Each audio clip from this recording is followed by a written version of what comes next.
Magandang araw po sa ating lahat at welcome po dito sa ating video number 8. Bago tayo magsimula ay gusto lang po namin ipaalala na kung kayo po ay dumiretso dito sa video number 8, we highly advise na panoorin po ninyo ang video number 1 up to video number 7 para po mas maintindihan ninyo ang programa po na hatid sa atin ng Project Hope. Dito sa ating video number 8 ay atin pong pag-uusapan ang mga special benefits na binibigay natin sa ating mga franchisers at syempre meron din po tayong ibibigay na kakaunting mga benefits para sa ating mga customers, sa ating mga stockists, sa ating mga core team members at syempre higit sa lahat sa mga franchisers po na nagsusumikap araw-araw na mas maparami po ang mabigyan natin ng negosyo. Ating tunghayan, ito pong ating table comparison kung saan nakalagay po ang benepisyo na makukuha ng mga customers versus sa mga ordinary stockists or mga beneficiaries versus sa mga core team members at syempre comparing it sa benefits na makukuha po ng mga franchisers. So talakayin po natin isa-isa para atin pong malaman ang mga benepisyo na pwede pong makuha ng atin pong mga stockists, customers at syempre ng atin pong mga franchisers. So una sa lahat, atin pong tandaan na ang mga customers ay meron po silang tinatawag na income cap. So kung hindi nyo po naintindihan ang income cap, ay advice na panoorin po niyo ulit ang video number 7, yung previous video natin, kasi doon po panaliwanag kung ano po yung tinatawag natin na income cap. Syempre wala po silang makukuha na MRF kasi customers lang po sila. Ang kanila pong product capital, revolving product capital ay naka-maximum sa 10,000. Meron po silang syempre makukuhang referral bonus in cash kung sila po ay nakapagpapasok ng franchisor. Ang maximum po niyan ay 6,000 pesos. At syempre kasama po dyan ang 60,000 pesos na mga referral bonus kapag sila po ay nakapagpapasok ng isang franchisor. At syempre meron pong tinatawag tayo na selling income which is open po sa lahat. Meron din po silang makukuha na sales commission at syempre po ang tinatawag natin na unilevel rebate system. Kasama din po sila dyan.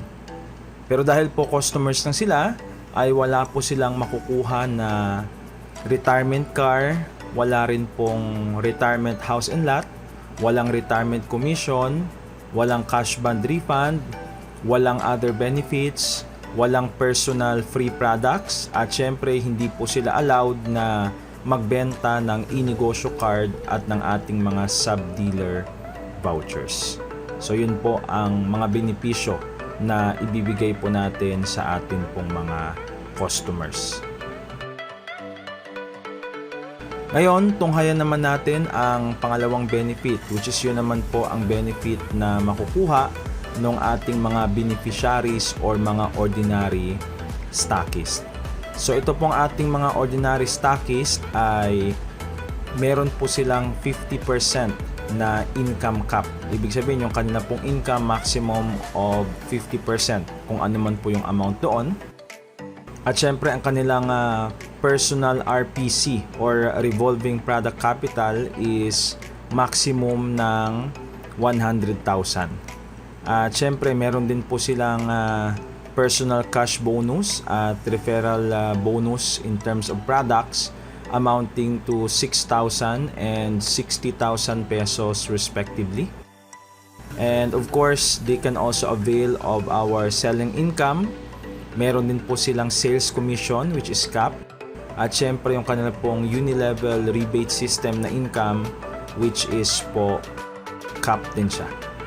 So all in all, wala po silang makukuha na retirement car, wala rin pong house and lot sa retirement, walang retirement commission, walang cash bond refund benefits, wala rin silang mga other benefits, kagaya po ng personal free products, inegosyo card at sub-dealer voucher. So yun po ang mga benefits ng ordinary stockist or beneficiary. Kasunod natin na pag-usapan ang benefits naman po ng mga core team. Ito po yung core team, ito po yung tumutulong sa ating franchisor using our Bayanihan Challenge. So ito pong mga core team members natin ay meron pong income cap na 75%.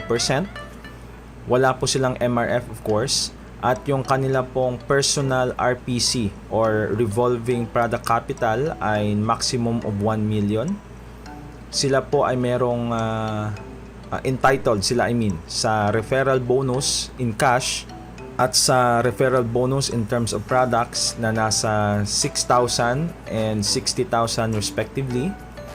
Meron din po silang makukuha na income sa pagbebenta ng product. Meron din pong passive sales commission at syempre pasok po sila sa tinatawag nating na unilevel rebate system. Pero kagaya po ng ibang mga type ng ating mga members ay wala po silang makukuha na retirement plan, wala po silang retirement car, wala pong retirement house and lot, wala pong retirement commission, wala pong cash bond, at wala rin pong mga other benefits.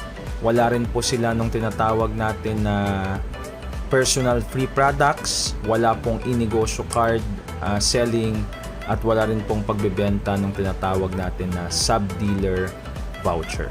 So yun po ang mga benefits ng core team. Maganda pa rin siya, pero syempre mas maganda po ang benefit kapag kayo po ay naging franchisor. So ito naman po ang napakagandang benefit ng franchisors. Okay? So ang franchisors natin, sila po ay merong income cap na 100%. Ibig sabihin, buong-buo mo po makukuha ang iyo pong income. Ang kanya pong maximum na MRF or revolving fund is nasa 300 million. Maximum po yan. 13 million ang kanya pong maximum na personal RPC or revolving product capital. Of course, entitled din po sila sa tinatawag natin na referral bonus in cash at syempre ang referral bonus pagdating po sa mga products which is 6,000 maximum for the cash and 60,000 maximum sa products. And of course, they are also beneficiaries ng ating pong selling income. They can sell and earn. Yung kanila pong sales commission is 100% full kasi wala po silang cap. And of course, yung kanila pong unilevel is at 100% full din. They will also going to have their retirement car, retirement house and lot, and retirement pension subject po sa ating terms and conditions. And of course, ang cash bond na kanilang pinalabas ay refundable po yan. So parang wala ka ring binayaran kasi maibabalik din siya sa inyo buong buo in cash. Meron pa silang mga makukuhang mga other benefits which we are going to discuss in the next sessions sa mga susunod po na buwan kung ano po yung pwedeng ibigay natin sa kanila.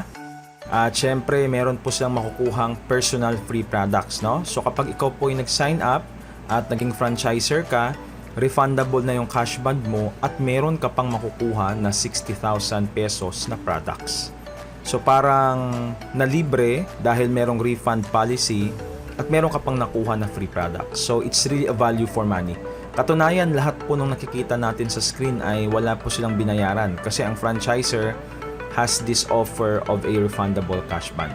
At syempre, pwede po silang magbenta ng iba't ibang mga cards natin, yung inegosyo cards, yung sub-dealer vouchers, at meron pa po silang mga iba't ibang mga benefits kagaya po nung pagbebenta naman ng panalo card which is malalaman natin kung ano po yan, at syempre meron po silang mga cashback bonus sa atin pong CCB program na atin pong i-discuss sa mga susunod po na chapter nito pong ating online bootcamp. So ang kagandahan sa lahat, kasi ang atin pong franchisor, bagaman meron po siyang cash bond na required, ay refundable po ito. Subject po sa terms and conditions natin. And to give you an idea, Kapag naubos po ninyo ang binigay sa inyo na inegosyo card, panalo card, at yung mga vouchers, okay? Pag naubos po lahat yan, that will become part of your criteria para po mabalik sa inyo ang inyo pong cash band in 100% full amount. So again, tingnan nyo po sa screen kung ano po yung requirement para maibalik po sa atin yung ating cash band. So kapag naibalik sa atin yung ating cash band, wala na po tayong kailangan pang habulin. Kasi ibig sabihin nun, naibalik na po yung ating pinalabas na band. Hindi po ito capital, no? Cash band lang po. At para alam ninyo, ang cash band ay nire-require natin. Para syempre, hindi naman po kahit sino papasok lang at ma-prevent natin ang mga tao na pasok-alis ang sistema. Kasi pag ganun po, mapapahiya po tayo sa ating mga partner na kung sino-sino lang yung nagiging franchiser, tapos hindi naman po sila magiging active kasi wala namang capital na required. So papasok sila, lalabas sila, papalit-palit po yung ating franchisers. Kaya iniiwasan natin na mangyari po yan. Pag ikaw po ay umalis at walang paalam, ay mafo-forfeit po ang cash band na binigay nyo po sa atin. So yun po ang kabuuan nito pong ating video number 8.